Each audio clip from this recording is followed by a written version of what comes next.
ఇక్కడ చూడండి అన్న.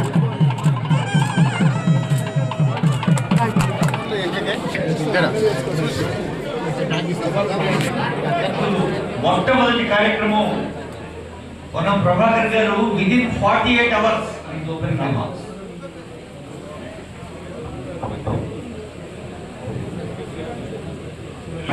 చైర్మన్ గారికి, గౌరవ ఇబ్రహీంపట్నం మున్సిపల్ చైర్మన్ గారికి, వైస్ చైర్మన్ గారికి, కౌన్సిలర్లకు, ఆదిపట్ల మరియు వెనుకబడిన తరగతుల సంక్షేమ శాఖ మంత్రి గారు శ్రీ పొన్నం ప్రభాకర్ గారికి మరియు గౌరవ శాసనసభ్యులు శ్రీ మల్రెడ్డి రంగారెడ్డి. ఇంకా దుమ్ము దులపడానికి అవి పరిస్థితి చాలా భయంకరంగా ఉంటుంటాయి.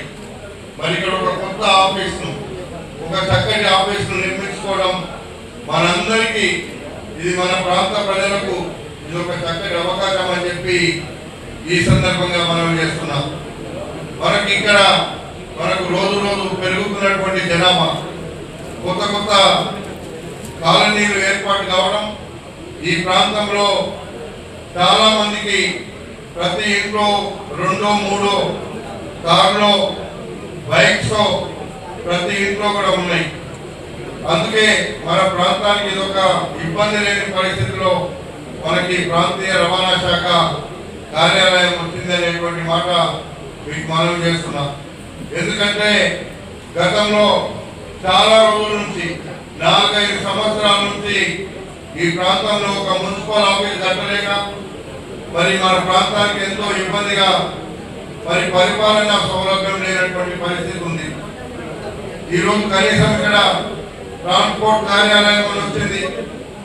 మనకు అతి త్వరలోనే మనం ఈ ప్రాంతంలో ఒక మున్సిపల్ ఆఫీస్ కూడా నిర్మించుకోబోతున్నాం. అది కూడా తొందరలోనే కార్యక్రమాన్ని మొదలు పెడదాం.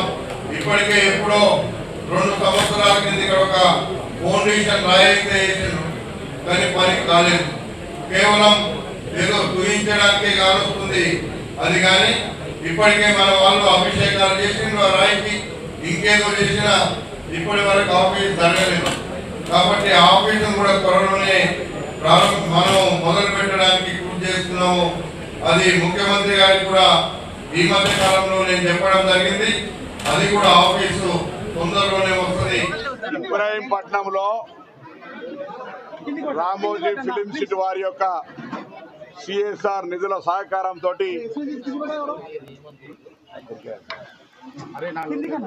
ఆర్టీఓ కార్యాలయాన్ని ప్రారంభించుకున్నాం. ఈరోజు తుర్కేంజల్ మున్సిపాలిటీలో ఈ యొక్క ఆర్టీఓ కార్యాలయాన్ని గౌరవ స్థానిక శాసనసభ్యుడు మల్లెడ్డి రంగారెడ్డి గారు, స్థానిక నాయకత్వం, అధికారులు అందరం కలిసి ప్రారంభించుకున్నాం. దీని ద్వారా రాబోయే కాలంలో రవాణా శాఖలో అనేకమైనటువంటి సంస్కరణలు, ప్రక్షాళన చేపట్టి మారుతున్న కాలానికి అనుగుణంగా, పెరుగుతున్నటువంటి వాహనాల సంఖ్యకు అనుగుణంగా రవాణా శాఖను తీర్చిదిద్దే ప్రయత్నం కొనసాగిస్తూ ఉన్నాం, ప్రారంభిస్తూ ఉన్నాం. అన్ని జిల్లాల్లో కూడా ప్రజల సౌకర్యార్థము ఇప్పటికే దీని అన్ని సేవలు కూడా కంప్యూటరీకరణ చేసినప్పటికీ ప్రజల యొక్క అంశాలకు సంబంధించిన ఇబ్బందులు లేకుండా ఉండాలని ఈ కార్యాలయాన్ని అన్ని సౌకర్యాలతో ప్రారంభోత్సవం చేస్తూ ఉన్నాం. ఈ సందర్భంగా 2014లో దాదాపు 71 లక్షలు ఉన్న వాహనాల సంఖ్య చాలా వేగంగా పెరిగి 2023 వచ్చేటప్పటికీ 1,61,00,000 దాటిపోయింది. అదే రీతిలో ఎన్ని రకాల చర్యలు తీసుకున్నప్పటికీ రోడ్డు రవాణా వారోత్సవాలను, రక్షణ వారోత్సవాలను, అనేక కార్యక్రమాలు చేపట్టినప్పటికీ ప్రజల్లో ఇంకా అవగాహన కలగాల్సిన అవసరం ఉంది. 20,000 పైన యాక్సిడెంట్లు అయితే దాదాపు 3,000 మంది పైన చనిపోయినారు. ప్రజలందరినీ కోరుతూ ఉన్నాం, ప్రయాణం ఎంత ముఖ్యమో ప్రాణం అంతకన్నా ముఖ్యం. కాబట్టి మీకుండబడేటువంటి అంశాలను దృష్టిలో పెట్టుకొని తప్పకుండా సేఫ్టీని ప్రాధాన్యతగా ఇవ్వమని చెప్పి కోరుతా ఉన్నాం.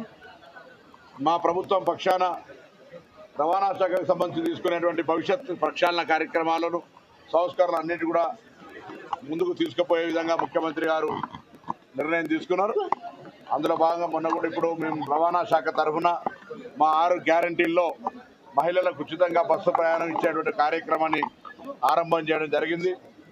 ఇప్పటికీ దాదాపు 8 లక్షల పైన 8 కోట్ల పైన 9 కోట్ల దాకా మహిళలు ఉచితంగా 0 టికెట్ పొందడం జరిగింది. ఇది సమ్మక్క సారక్క జాతరకు కూడా ఆ యొక్క జాతరకు వెళ్లే వాళ్ళందరూ కూడా ఉచితంగా బస్సు సౌకర్యం ఇచ్చేటువంటి ఒక కార్యక్రమాన్ని ప్రభుత్వం నిర్ణయం తీసుకుంది. ఆర్టీసీ పరంగా, రవాణా శాఖ పరంగా, బలైన వర్గాల సంక్షేమానికి సంబంధించిన బీసీ వెల్ఫేర్ మినిస్టర్గా ఇంకా మరింత ప్రజల ఆకాంక్షల కొరకు ఏర్పడ్డ ఈ ప్రభుత్వంలో బాధ్యతగా పనిచేస్తామనే మాటని సందర్భంగా మనం చెప్తాం.